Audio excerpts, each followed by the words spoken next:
dole ne miji yayi kokari yayi iya abin da yake iyawa wajen hidimar iyalinsa ta yadda ba su da bukatuwa zuwa ga wani abu na larura wanda shi zai yi musu kuma ya yi. Amma idan ka yi iyayenka kuma tare da haka taga tana bukatar ta nemi abin duniya, ta yi kasuwanci ko ta yi sana'a, kuma kaga ka yarje mata kuma za ta kiyaye haƙoƙin Allah, to wannan kuma babu laifi ta iya fita ta yi sana'arta. Amma ya zama matarka ta fita kasuwanci ne saboda baka bata abinci, to wannan zalunci ne haƙƙi a kanka. Matarka ta fita kasuwanci ne saboda baka iya tufatar da ita, baka iya sai mata magani, baka iya kula da 'ya'yanta, wannan ya zama zalunci. Domin wannan ɗawainiyar taka ce ba ta bace ba.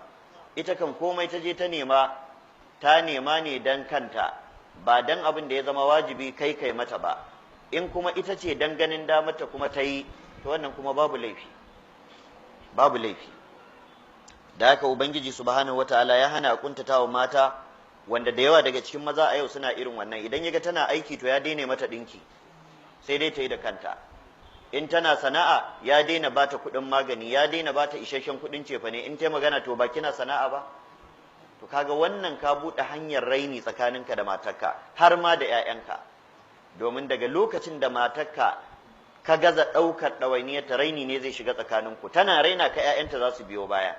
Baka isa ka sa mata doka ta bu ba, domin duk mutumin da baka iya ɗaukan nauyinsa alhalin Allah ya ɗora maka, to ko shakka babu sai an samu wata rata tsakanin kai da shi ta raini da wulakanci da gani.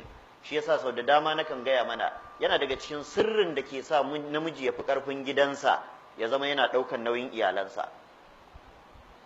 In dai za ka iya ɗaukan nauyin matarka, duk motsinta gwargwadon ikonka, ta tabbatar da cewa babu wata mugunta ko ƙeta, duk abin da ya shafi haƙƙinta baka tauye mata, to wallahi summa tallahi Allah zai sanya kwarjininka da tsoronka a cikin zuciyarta.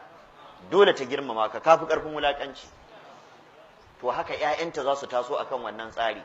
Amma matuƙar matarka za ta rinƙe maka cikon kuɗin cefane, ko ta bi ka bashi ka ƙi biya, ka zo baka bar kuɗin cefane ba, ka ga tara an yi abinci ka cinye, baka tambaya ba, to ka tabbatar akwai raini.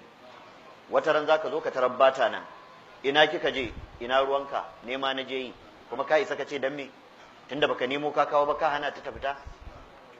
Da haka Allah subhanahu wataala ya hana haka.